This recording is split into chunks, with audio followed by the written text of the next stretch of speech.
இந்திரா கணேசன் பொறியியல் கல்லூரியில் நடைபெறும் அக்ரி ஆய்வகம் மற்றும் பதவியேற்பு நிகழ்வில் ரொட்டேரியன் டாக்டர் கே ஸ்ரீனிவாசன் அவர்கள் கலந்து கொண்டு சிறப்பிக்கிறார். 2026 சட்டமன்ற தேர்தலில் பாமக சார்பில் போட்டியிட விரும்புவோருக்கான விருப்ப மனு விநியோகம் சென்னை பனையூரில் உள்ள பாமக அலுவலகத்தில் தொடங்கியுள்ளது. இதுகுறித்த கூடுதல் தகவலை செய்தியாளர் தாயுமானவன் வழங்கிட கேட்கலாம். தாயுமானவன் வணக்கம். மேலும் தகவல்களை சொல்லுங்க.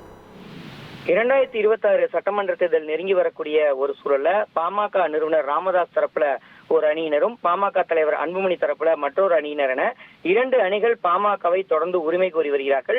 இந்த நிலையில தான் அன்புமணி தரப்புல விருப்ப மனு விநியோகம் என்பது இன்றைய தினம் தொடங்கியிருக்கிறது. வருகின்ற சட்டமன்ற தேர்தலில் பாமக சார்பில் வேட்பாளர்களாக போட்டியிட விரும்புவோர்களுக்கு சென்னை பனையூரில் இருக்கக்கூடிய பாமக அலுவலகத்தில் இருந்து இந்த விருப்ப மனு விநியோகம் என்பது துவங்குவதாக அறிவிக்கப்பட்ட நிலையில் இன்று அந்த விருப்ப மனு விநியோகம் துவங்கியிருக்கிறது. இன்று முதல் வருகின்ற 20ஆம் தேதி வரை காலை 11 மணி முதல் மாலை 6 மணி வரைக்கும் இந்த விருப்ப மனுக்கள் என்பது வழங்கப்பட்டு வருகிறது. 20ஆம் தேதி மாலை 6 மணிக்குள் பூர்த்தி செய்யப்பட்ட விண்ணப்பங்களை சமர்ப்பிக்க வேண்டும் என தெரிவிக்கப்பட்டிருக்கிறது.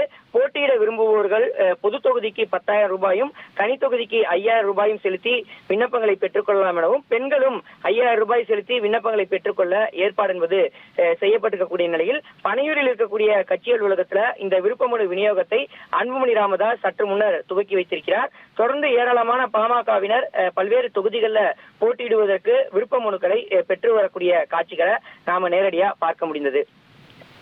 தகவல்களுக்கு நன்றி தாயுமானவன். இந்திரா கணேசன் பொறியியல் கல்லூரியில் நடைபெறும் அக்ரி ஆய்வகம் மற்றும் பதவியேற்பு நிகழ்வில் ரொட்டேரியன் டாக்டர் கே ஸ்ரீனிவாசன் அவர்கள் கலந்து கொண்டு சிறப்பிக்கிறார்.